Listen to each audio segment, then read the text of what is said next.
Hello बच्चों, methods of preparation में अपन ने एल्केन से एल्केन, एल्कीन और एल्कोहल, इन तीनों से मेथड ऑफ प्रिपरेशन और पढ़ लिए। ठीक है भाई, जब तक पेन का केप नहीं गिरता मज़ा नहीं आता। चलो, एल्केन, एल्कीन और एल्कोहल, इन तीनों से अपन ने मेथड ऑफ प्रिपरेशन पढ़ लिए। लेकिन आप लोगों ने एक बात नोट करी हो तो हम लोगों ने केवल और केवल एल्काइल क्लोराइड और इनके मेथड ही से देखे, या अपन एल्काइल ब्रोमाइड, इनके मेथड्स ऑफ प्रिपरेशन ही पढ़ रहे थे। तो आज जो अपन मेथड्स ऑफ प्रिपरेशन पढ़ने वाले हैं वो केवल और केवल एल्काइल आयोडाइड के, एल्काइल फ्लोराइड के और एल्काइल ब्रोमाइड के, क्योंकि यहाँ जो मोस्ट ऑफ मेथड्स अपन ने पढ़े वो डिस्कस किए थे क्लोराइड्स के। तो अपन ने आयोडाइड, फ्लोराइड और ब्रोमाइड इनके तो डिस्कशन किए नहीं। तो आज जो डिस्कशन करेंगे वो केवल केवल आर के, आर के और आर के होने वाले हैं। ठीक है भाई, तो शुरू करते हैं आज का लेक्चर। और सबसे पहले अपन स्टार्ट करते हैं, और ये नेम रिएक्शंस में भी आने वाली है, तो नेम रिएक्शंस वाली कॉपी में भी अपने को नोट करना है और ध्यान से समझना है। जिनकी जिनकी मैकेनिज़्म इंपॉर्टेंट होगी उनकी मैकेनिज़्म भी अपन देखने वाले हैं। ठीक है भाई, तो आज अपने को जो सबसे पहला टॉपिक अपने को पढ़ना है वो दो नेम रिएक्शन है और दोनों एक ही अपने टॉपिक के अंदर इंक्लूड होने वाली है, और वो है हेलोजन एक्सचेंज मेथड। अभी इस हेलोजन एक्सचेंज मेथड के अंदर यानी कि क्या होगा, हेलोजन का एक्सचेंज होगा, है ना। तो हेलोजन एक्सचेंज मेथड के अंदर अपने को दो नेम रिएक्शन पढ़नी है। एक तो पढ़नी है अपने को फिंकल-स्टीन रिएक्शन, या अपन इसको बोलते हैं फिंकेल-स्टीन रिएक्शन, फिंकल-स्टीन रिएक्शन। और एक अपने को इसी के अंदर पढ़नी है स्वार्ट्स रिएक्शन। दोनों मोस्ट इम्पोर्टेंट है और दोनों ही अपने को एक्सक्लूसिवली है। तो फिंकेल-स्टीन रिएक्शन केवल और केवल methods of preparation of are आई यानी कि एल्काइल आयोडाइड बनाने के लिए काम में आती है, और स्वार्ट्स रिएक्शन जो होती है वो एल्काइल फ्लोराइड बनाने के लिए काम में आती है। ठीक है, किसी और के लिए मेथड काम में नहीं आएंगे। फिंकेल-स्टीन अगर आ गया आपके तो आर आई बनाना, और स्वार्ट्स रिएक्शन आ गई तो आर एफ बनाना। ठीक है भाई, शुरू करते हैं। Finkelstein reaction, it is only and only for R I. क्या है ये नई रिएक्शन? कोई भी एल्काइल हैलाइड लीजिए जिसमें से X जो होना चाहिए वो क्लोराइड या ब्रोमाइड होना चाहिए, और एल्काइल क्लोराइड और एल्काइल ब्रोमाइड कैसे बनते हैं इनके मेथड्स ऑफ प्रिपरेशन अपन ने पहले से पढ़ लिए। इनकी रिएक्शन कराएंगे अपन NaI, सोडियम आयोडाइड। ठीक है भाई, इन द प्रेजेंस ऑफ एसीटोन।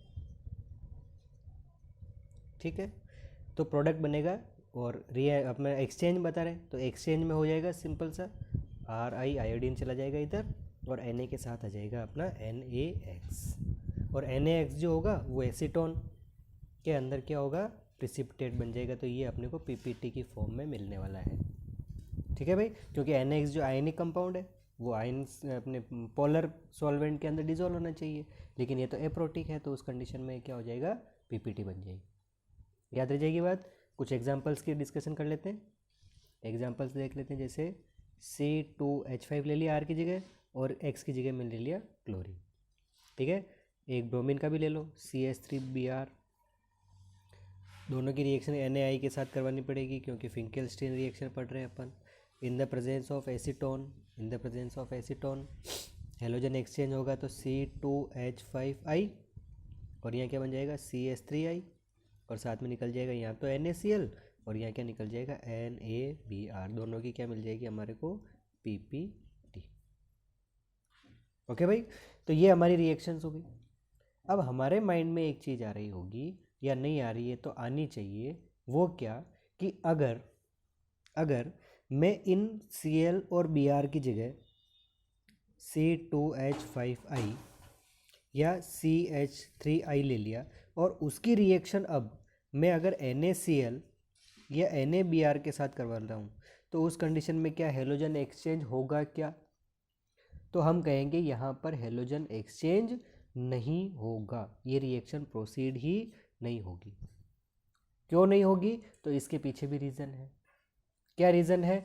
तो हमने जो सॉल्वेंट ले रखा वो क्या है? एसीटोन। में इसको रब करता हूँ, आप लोग इसको पॉज करके उतार लिया करो।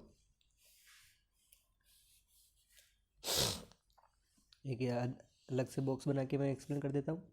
हमने जो सॉल्वेंट लिया है वो क्या है? एसीटोन। और एसीटोन जो है वो किस नेचर का है? तो हम कहेंगे ये एक पोलर एप्रोटिक सॉल्वेंट है। और वो कौन सी नेचर है इसकी? कोवेलेंट करेक्टर वाला सॉल्वेंट। और एक चीज़ अपन ने पढ़ी हुई है, लाइक डिजोल्व लाइक, है ना? तो कोवेलेंट अगर सॉल्वेंट है तो इस सॉल्वेंट के अंदर डिजोल्व होने वाला सोल्ट भी कैसा होना चाहिए? कोवेलेंट करेक्टर वाला होना चाहिए, है ना? अब अपन ने कौन कौन से सॉल्ट ले रखे हैं? तो NaI, NaCl और NaBr, तीनों को यहाँ पर मेंशन कर देते हैं। NaCl, NaBr और NaI। ठीक है भाई। अब इनमें से जिसकी साइज सबसे बड़ी होगी, जिसकी साइज बड़ी होगी वो फाजान्स रूल के अकॉर्डिंग कोवेलेंट करेक्टर रखेगा। अब इसमें से Na और Na ये तो हो गए कॉमन। अब डिफरेंट क्या हो गए? क्लोरीन, ब्रोमीन और आयोडीन। अब साइज़ किसकी ज़्यादा बड़ी है? आयोडीन की। और उस कंडीशन में ये दोनों तो हो गए छोटी साइज़ के, तो ये तो हो गया अपने आयनिक कंपाउंड, ये आयनिक सॉल्ट। और इसमें क्या आ जाएंगे? थोड़े से कोवेलेंट करेक्टर होंगे। कौन से करेक्टर होंगे? कोवेलेंट करेक्टर होंगे। अब कोवेलेंट करेक्टर है, एसीटोन भी कोवेलेंट है, तो ये लाइक डिजोल्व लाइक के अकॉर्डिंग एसीटोन के अंदर NaI डिजोल्व हो जाएगा। और डिजोल्व होगा तो Na प्लस आई अलग, यहाँ पर RX में टूटेगा तो RX के ऊपर माइनस, R के ऊपर प्लस, और इनका कॉम्बिनेशन आराम से और एक्सचेंज मेथड के अंदर आ जाएगा। याद रह जाएगी बात। अगर हमारे को रिएक्शन के अंदर, अगर हमारे को रिएक्शन के अंदर ये कह दिया कि Br और क्लोरीन, इन दोनों में से कौन मोर ज़्यादा रिएक्टिव होगा, अगर अपने को रिएक्शन करवाने के लिए कह ही दिया, वो फिंकेल्स्टीन तो नहीं हो सकती है, लेकिन हमारे को अगर मजबूरी में रिएक्शन करवाने के लिए कह ही दिया है, तो उस कंडीशन में इनके करेक्टर्स याद रखना कि NaI के अंदर कोवेलेंट करेक्टर सबसे ज़्यादा, उसके बाद में NaBr, और सबसे कम करेक्टर्स किसमें होंगे? NaCl के अंदर। क्योंकि फाजान्स रूल, अकॉर्डिंग टू फाजान्स रूल, ये अपन ने रूल पढ़ा हुआ है 11th क्लास में, अगर नहीं याद आ रहा हो तो आप वापस से देख लेना वहाँ जाकर। तो अकॉर्डिंग टू फाजान्स रूल क्या कहता है? कैटायन की साइज़ जितनी छोटी होगी, एनायन की साइज़ जितनी ज़्यादा बड़ी होगी, उसके अंदर उतना ही ज़्यादा कोवेलेंट करेक्टर रहने वाला है। याद रह जाएगी बात आराम से। तो ये रिएक्शन है अपनी फिंकेल्स्टीन रिएक्शन। ठीक है। नेक्स्ट मेथड है अपना sword reaction. Sword reaction only for RF, यानी कि एल्काइल और फ्लोराइड बनाने के लिए ही ये मेथड आएगा। और it is also the type of halogen exchange method, तो हेलोजन का एक्सचेंज होगा, RX लिया। और एल्काइल फ्लोराइड बनाना है, इसलिए X की जगह अपने को क्लोरीन और ब्रोमीन लेना है। भाई फ्लोरीन तो लेंगे नहीं, क्योंकि फ्लोरीन को तो खुद लगाना है हमारे को। ठीक है। अब रिएजेंट कौन कौन से लेंगे? तो रिएजेंट याद रखना, इसके अंदर अपन AgF काम में ले सकते हैं, Hg2F2 काम में ले सकते हैं, और एक रिएजेंट और है SbF3। ये रिएजेंट स्वार्ट्स रिएक्शन के अंदर अपन ले सकते हैं। सिंपल सा एक्सचेंज होगा, RF बनेगा, और साथ में क्या लिया है उसके अकॉर्डिंग हमारा सोल्ट बन जाएगा। Ag लिया तो AgX, Hg लिया तो Hg2X2, और Sb लिया तो SbX3। इस तरीके से ये एक्सचेंज हो जाएगा। ठीक है भाई। एग्जाम्पल ले लेते हैं, C2H5Cl, AgF के साथ रिएक्शन करवाओ, सिंपल सा अपने पास C2H5F मिल जाता है, और ये AgCl। कोई ज़्यादा मैकेनिज़्म इम्पोर्टेंट नहीं है। ठीक है। तो ये अपने को ये मेथड्स है, और ये रिएक्शन इसलिए ज़्यादा इम्पोर्टेंट है क्योंकि RF बनाने का ये एक्सक्लूसिवली मेथड्स है, और कोई मेथड से अपन इसको प्रिपेयर नहीं कर सकते, क्योंकि ये हाईली एक्सप्लोजिव होता है, ब्लास्ट होने के चांस रहते हैं लैब के अंदर। तो ये सिंपल सा मेथड स्वार्ट्स ने बताया था, और ये स्वार्ट्स रिएक्शन के नाम से अपने को नेम रिएक्शन वाली कॉपी में भी नोट कर लेना। ठीक है भाई। क्लोरीन की जगह ब्रोमीन भी ले सकते हो, C2H5 ब्रोमीन। ठीक है। AgF, तो सिंपल सा C2H5 फ्लोरीन, और ये निकल जाएगा AgBr। वो डिपेंड करेगा आपने ब्रोमीन लिया या क्लोरीन लिया। याद रह जाएगी रिएक्शन। ये दो रिएक्शन हमारे को हेलोजन एक्सचेंज मेथड के अंडर में और पढ़नी है, ठीक है। सेकंड एक्सक्लूसिवली पढ़ेंगे अपन ब्रोमाइड बनाने की मेथड, ठीक है। तो लिखेंगे अपन नेक्स्ट रिएक्शन, सेकंड लिख देता हूँ। फर्स्ट तो लिख लिया अपन ने halogen exchange method. Halogen exchange method में दो अपन ने पढ़ ली, फिंकेल्स्टीन रिएक्शन और स्वार्ट्ज रिएक्शन। सेकंड पढ़नी है हमारे को हुन्स डीकर रिएक्शन। यह रिएक्शन हमारे को एक नाम से और मिलती है, Borodine Hunsdiecker reaction and only for RBR. Borodine से याद रख लेना, बोरो ब्रोमीन। तो ब्रोमीन बनाने का ये एक्सक्लूसिवली मेथड्स है, ठीक है भाई। उसी के लिए काम में आने वाली है खाली और खाली। क्या चाहिए इस रिएक्शन को स्टार्ट करने के लिए? तो हमारे को सबसे पहले silver salt of fatty acid की ज़रूरत पड़ने वाली है। Silver salt of fatty acid, fatty acid कह दो चाहे कार्बोक्सिलिक एसिड कह दो, एक ही बात है, कार्बोक्सिलिक एसिड। चाहे carboxylic acid of silver salt of carboxylic acid बता दो या silver salt of fatty acid बता दो। और बहुत इजी है, हमने बनाया भी है, 10th क्लास में बनाया है ना। तो ये कोई भी अपने पास कार्बोक्सिलिक एसिड लिया, एसिड है, तो इसकी रिएक्शन बेस के साथ करवा लो। तो Ag सिल्वर सॉल्ट लेना है तो सिल्वर का ही अपने को बेस लेना पड़ेगा, तो AgOH। ये OH और ये H आपस में रिएक्शन करके क्या निकाल लेंगे, H2O। और क्या बन जाएगा, RCOO, ये नेगेटिव और Ag प्लस, ठीक है। पॉजिटिव नेगेटिव नहीं भी लगाओ तो भी चलेगा, लेकिन अपने को पता लगना चाहिए कि COO नेगेटिव और Ag प्लस। तो ये क्या बन गया, silver salt of fatty acid, ठीक है भाई। ये क्या है, हमारा एसिड है, ये बेस है। एसिड और बेस रिएक्शन करेंगे तो सॉल्ट और वाटर बनने वाला है, ये सिल्वर सॉल्ट बन गया, ठीक है। अब नेक्स्ट मेथड में, नेक्स्ट स्टेप में क्या होगा, नेक्स्ट स्टेप के अंदर ये जो silver salt of fatty acid बना है ये हमारे को काम में आने वाला है, और ब्रोमिनेशन करवाना है तो Br2 के साथ रिएक्शन करवाएंगे इन द प्रेजेंस ऑफ CCl4, ठीक है। प्रोडक्ट क्या बनेंगे, तो ये एक CO2 निकलेगा, ऑब्वियस सी बात है, एक ब्रोमीन है और एक Ag है तो AgBr तो निकालना ही पड़ेगा। और क्या निकलेगा, तो ये R बचा और इधर ये Br बचा, तो ये बन गया RBr। याद रह जाएगी बात। एग्जाम्पल लेते हैं, R की जगह C2H5OH ले लेता हूँ, C2H5OH COOAg plus Br2 in the presence of CCl4। CO2 निकलने वाली है, उसमें कोई दिक्कत ही नहीं है, AgBr निकलने वाला है, और साथ में क्या बन जाएगा, C2H5Br। अब एक चीज़ अगर आपने ध्यान में दी हो तो यहाँ से यहाँ जाते समय नंबर ऑफ कार्बन डिक्रीज हुए हैं। बताओ कितने कार्बन, 2 और एक ही 3 कार्बन है प्रोडक्ट के अपने रिएक्टेंट के अंदर, और प्रोडक्ट के अंदर जाते जाते कितने बच गए, 2 कार्बन। तो इस रिएक्शन को डिसेंट ऑफ चेन भी कहते हैं, डिसेंट ऑफ चेन। और ये मोस्ट इम्पोर्टेंट इसलिए हो जाती है क्योंकि कभी हमारे को अगर कह दिया कि एक नंबर कार्बन डिक्रीज करने के लिए, जैसे ब्रोमोप्रोपेन कह दिया है ना, प्रोपाइल ब्रोमाइड ऐसा दे दिया, और बोल दिया कि भाई इथाइल ब्रोमाइड बनाओ, तो नंबर ऑफ कार्बन डिक्रीज करने पड़ेंगे।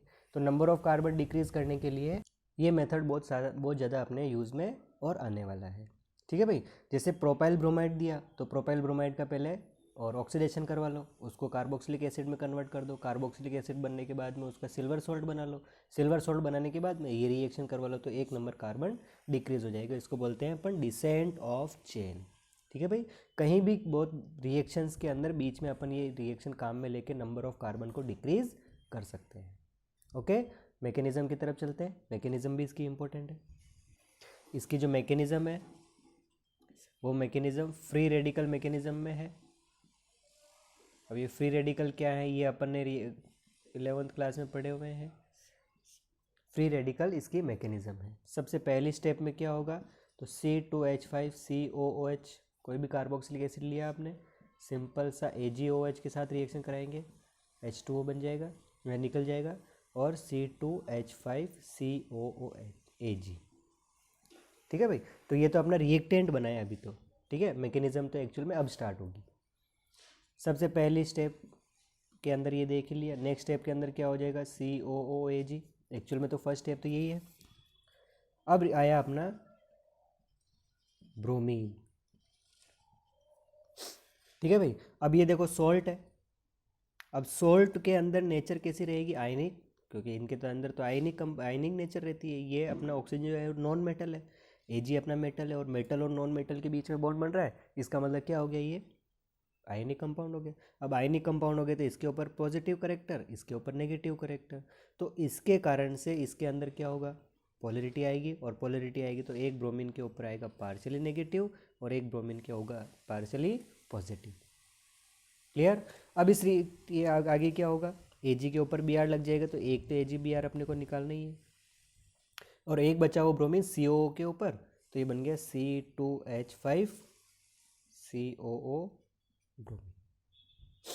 याद रह जाएगी बात। अब नेक्स्ट स्टेप में क्या होगा, मैं इस C2H5OH को यहाँ लिख देता हूँ, C2H5C डबल बॉन्ड O, और ये लगा दिया मैंने ब्रोमीन। ठीक है भाई। इन द प्रेजेंस ऑफ CCl4। अब यहाँ पर जो बॉन्ड की ब्रेकिंग होगी वो होमोलाइटिक क्लीवेज होगा। बताओ, यहाँ तो हेटेरोलाइटिक क्लीवेज हो रहा है, लेकिन यहाँ पर क्या होगा, होमोलाइटिक क्लीवेज होगा, क्योंकि अब ये कोवेलेंट बॉन्ड में आ गए हैं, आयनिक नेचर नहीं है। अब होमोलाइटिक क्लीवेज होगा तो ब्रोमीन का ब्रोमीन के पास, ऑक्सीजन का ऑक्सीजन के पास, तो क्या बन गए हमारे फ्री रेडिकल बन गए। देखो C2H5C double bond O, oxygen के ऊपर अपना इलेक्ट्रॉन और ब्रोमीन के ऊपर अपना इलेक्ट्रॉन।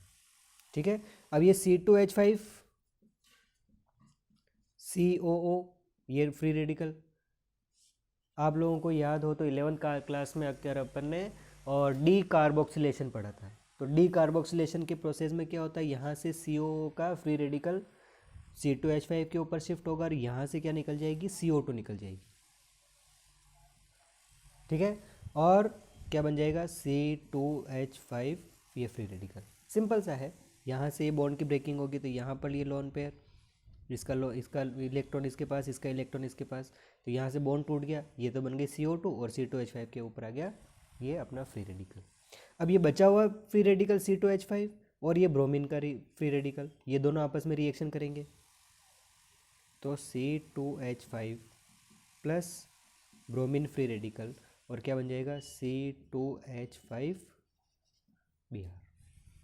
याद रह जाएगी बात। तो ये हमारा क्या हो गई, मैकेनिज्म हो गया, कुछ बचा नहीं, सारे प्रोडक्ट बन गए। एक तो अपन ने बना लिया AgBr, एक निकाल ली CO2, और एक बना लिया C2H5Br। ओके। अगर इसकी जगह silver salt of fatty acid लिया और ब्रोमीन की जगह अगर मैं आयोडीन ले लेता हूँ तो क्या होगा, देखो मैकेनिज्म ध्यान रखना भाई, क्योंकि ये डिसेंट ऑफ चेन में भी काम में आने वाली है, नेम रिएक्शन भी है, और इसका एक कभी एक्सेप्शन भी पढ़ने वाले हैं, तो ये इससे ज़्यादा इंपॉर्टेंट हो जाती है, क्योंकि तीन जगह अपने को और ये काम में आने वाली है। तो क्या बोल रहे हैं अपन, RCOO Ag अगर अपन ने लिया और आयोडीन लिखकर मैं कहूँ कि इस रिएक्शन को कंप्लीट करो, तो आप क्या लिख के आओगे, CO2 निकालोगे, सिंपल सा जो अपने को नज़र आ रहा है ना, क्योंकि हुंस डी का रिएक्शन आप लोगों ने रटी होगी, और रटोगे तो ये लिख के आओगे। लेकिन याद रखना कि यहाँ पर हमारे को ये प्रोडक्ट नहीं मिलते हैं। क्या मिलता है प्रोडक्ट, CO2 मिलेगा, AgI मिलेगा, लेकिन और क्या मिलेगा साथ के साथ, RCOOR, यानी कि क्या मिलने वाला है, एस्टर। अब ये एस्टर की मेथड ऑफ प्रिपरेशन में अपन फिर पढ़ने वाले हैं, लेकिन वहाँ पर अपन मैकेनिज्म नहीं पढ़ेंगे, मैं यहाँ बता देता हूँ। ठीक है भाई। अब साथ में क्या निकलेगा, एस्टर के साथ में CO2 और AgI, ये रिएक्शन होने वाली है। ठीक है भाई। अब इसके अंदर होगा क्या, मैं एग्जांपल लेके बता देता हूँ, C2H5COOAg, दो मॉलिक्यूल अपने को लेने पड़ेंगे, C2H5COOAg, प्लस रिएक्शन कराएंगे अपन आयोडीन के साथ। ठीक है। तो देखो यहाँ से इसको मैं अगर ओपन कर दूँ तो यहाँ से तो ये निकलेगी CO2, डिटेल मैकेनिज्म आपके सिलेबस में नहीं है भाई, है ना। यहाँ से निकल गई CO2, ये बचा हुआ आयोडीन, ठीक है, ये क्या निकल जाएगा, 2 मॉलिक्यूल AgI के। अब बचा कौन, ये C2H5 और ये C2H5CO, ये दोनों आपस में मिल जाएंगे, तो C2H5 C double bond O, ये लिख लिया, और ये लिख दिया अपन ने C2H5, ठीक है। तो नाम क्या हो जाएगा, इथाइल प्रोपेनोइड, बताओ 2 कार्बन की है तो एस्टर है ये क्या बना लिया अपन ने, एस्टर, ठीक है भाई।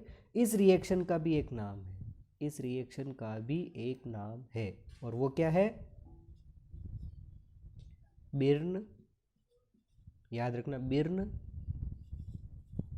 BAUM, Baum Simonini reaction, Birnbaum Simonini reaction, याद रह जाएगी बात।